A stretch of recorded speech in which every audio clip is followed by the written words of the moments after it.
Hello, everybody. I'm Jesse Waters, along with Emily Campagno, Juan Williams, Kennedy, and Greg. It's 5 o'clock in New York City, and this is The Five.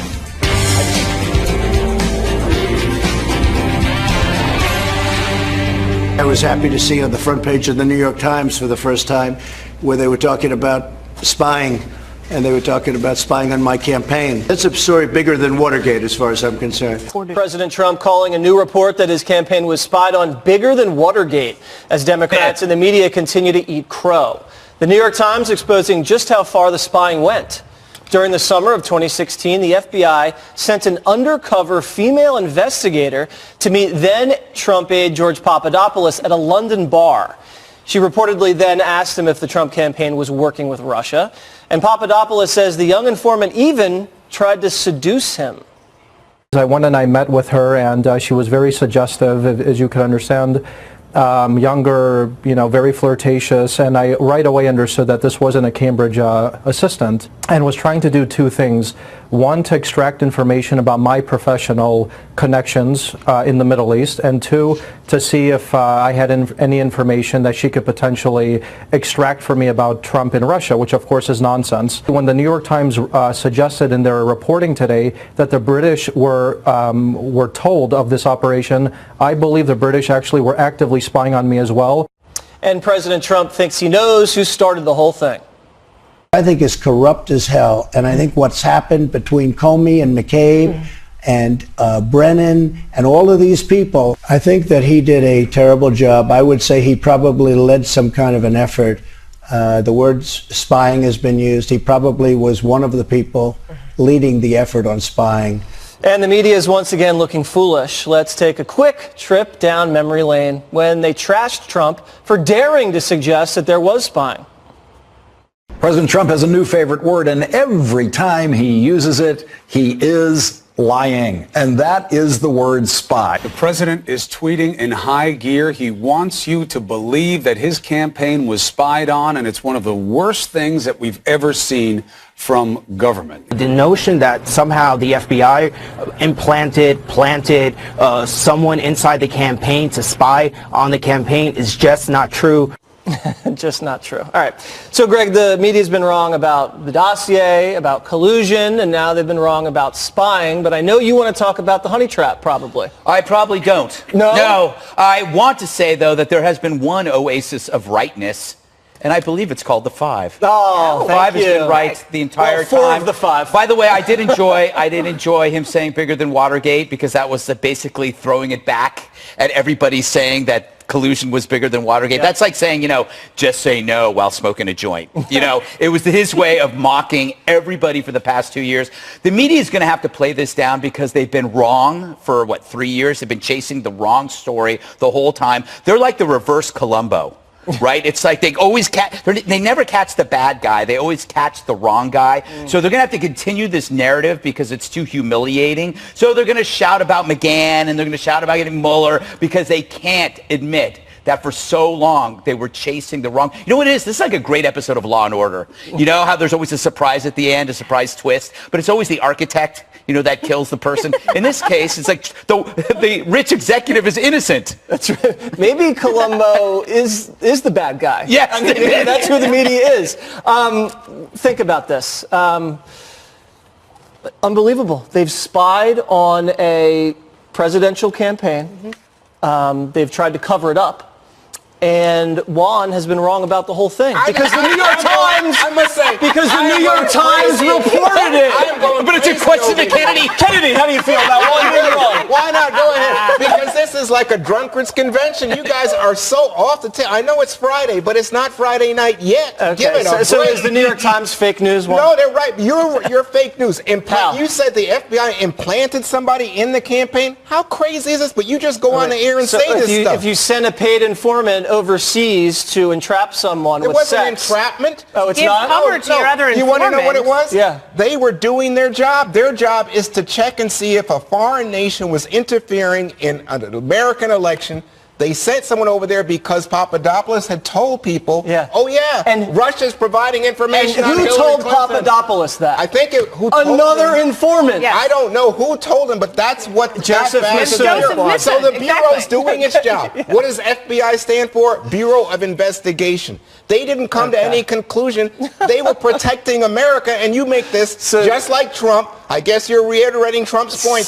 You're just saying, oh yeah, that means they're spying. There's no evidence of spying. So now it's just not spying. Now it's paid informants overseas. And I love that somehow changing the definition of words is going to make problems go away. Right. And I really hope there are journalists who investigate this story thoroughly so it doesn't happen again. You have 25 people on the Democrat side who want this job. They better hope to holy hell Trump doesn't have enough spies to investigate all these other Democrats. Don't still have this amount of power that they can do the same thing, because the person they hate the most in the world, the person that they hate who's ever existed, that person is the President of the United States and arguably has the exact same power within his domain and can do the same thing that the FBI and CIA did under the Obama administration. They better get to the bottom of the story, and they better make damn sure that there are some massive structural changes that have been made. Yeah, power's been abused, and I think, in my opinion, this is the New York Times and the intelligence community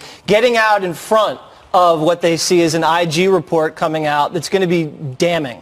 That is exactly the reason why the Democrats and the media are attacking all of this, and especially A.G. Barr and his testimony. Yeah, they're trying to undermine his credibility so that when the IG report comes out and proves the FBI and CIA overreached and overstepped its government bounds, it will be proven in it, and that is why everyone in those two buildings or from those buildings, like Comey, are terrified. And I want to tell you that the reason, unemployed, by the way. Yes, and the reason why it's such a big deal, it's not just the spying. It's the spying also in conjunction with the fact that there was no defensive briefing of the Trump then campaign. That is what proves that our intelligence agencies were deployed and armed against then candidate Trump. If at the time they thought the campaign had been compromised in some way and that there were people within the campaign that were compromised, they would have briefed the president. They would have briefed the then candidate. But they didn't, which means that they thought he was or wanted him to be the Russian asset. So it's the spying in conjunction with a lack of defensive briefing. And the briefing in August was a general briefing. But Emily, they didn't know. So they're trying to find out if Russia, in fact, has put some kind of asset inside the campaign. So they don't want to blow themselves up. But so they are making a request. So that doesn't really sound like a solid launching pad for an investigation. We have 8 intelligence agencies plus the Mueller report that say Russia interfered in the 2016 campaign. We have Jim Comey, who is FBI director, never said a word to us, the American people, about the fact that there was a counterintelligence operation aimed at discovering whether or not Russia was somehow hidden inside the Trump campaign. He did that to Hillary Clinton. He protected this president. You know what? James Comey protected Donald Trump. Because he could have put out the word. If he had put out the word toward the end of the campaign, the FBI had an active investigation into whether Russia had some embedded assets inside the Trump campaign. It would have devastated. So they cared more about politics than national security. Is that what you're saying? No, that was national security. No, you're saying he didn't do that publicly because he didn't want to interfere with the politics of it. Right. Okay, so as FBI director, stay out of the politics. He did. That's what he did, except he did it when Hillary Clinton got involved. Can we just, it would be wise at this point, after all this time, to just step back and take a look at what's happening right now this week. You're seeing a lot of narratives collapsing. You're seeing, for the Mueller report's out, it's not what you wanted, I understand, that's over. Meanwhile, we're going to talk about this in the next block, Trump's doing pretty good, and you hate Trump's guts. That's another narrative that's collapsing. My advice is I think the Democrats and the media should take a timeout, a vacation, because this is not going well for you. You have the greatest economy probably in modern history. You're watching unemployment numbers like you've never seen for Hispanics and for women. This is an incredible time to be alive, and you are so mad that life is good. There's something wrong with you. Yeah, that's why the president is talking to Putin, and he said, "Oh, we didn't." That has nothing to do with this? We didn't mention it. We didn't discuss That has nothing whether to do or with not it. Russia You know what this is interfered. Good news. Forget about You it. should wonder why good news makes you sad. Yeah, Good you news should- makes me happy. You should wonder why closed eyes you don't see anything. My eyes are wide maybe your open. eyes are Oh, you mean like closed. Democrats and socialists when it comes to the economy? They're Oh, closing yeah. their eyes to these numbers and, Oh, yeah. and how to compound it and make it even better than it is? yes. That's not the message they're I delivering. see, yeah. Show me one person who's running for president on the Democrat side, particularly one of a progressive stripe, who's talking about using this good economic data and making it even better. All they're doing is that's in fact exactly what Elizabeth Warren, they're all saying, we got to do better for the middle class. In fact, Biden gave a speech the other day. No one heard it. Campaigns about the middle Yeah, class. I think there was No one 200 attended. people that showed up. All right, we're going to do that next one. But Chief White House correspondent John Roberts starts us off tonight with an important phone call. Good evening, John. Chris, good evening to you. President Trump has long complained that the Mueller investigation was a cloud over U.S.-Russia relations. Today, the president tried to get back to doing business with Russia, but the Mueller report continued to loom large.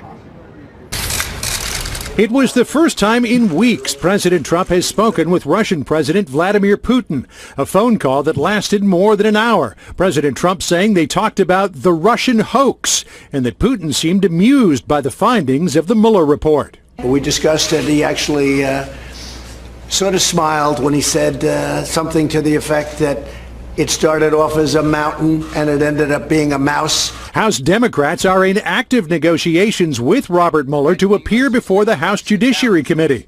Asked whether he would like to see Mueller testify, President Trump said it's not up to him. That's up to our Attorney General, who I think has done a fantastic job. But the president will decide whether to allow former White House counsel Don McGahn to testify before Congress or claim executive privilege and block him.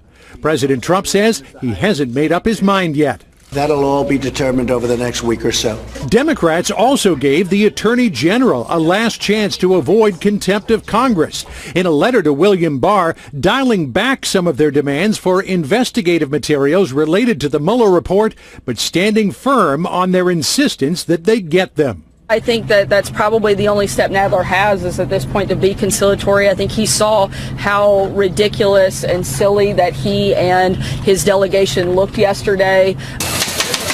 The president had the winds of a strong economy in his sails today.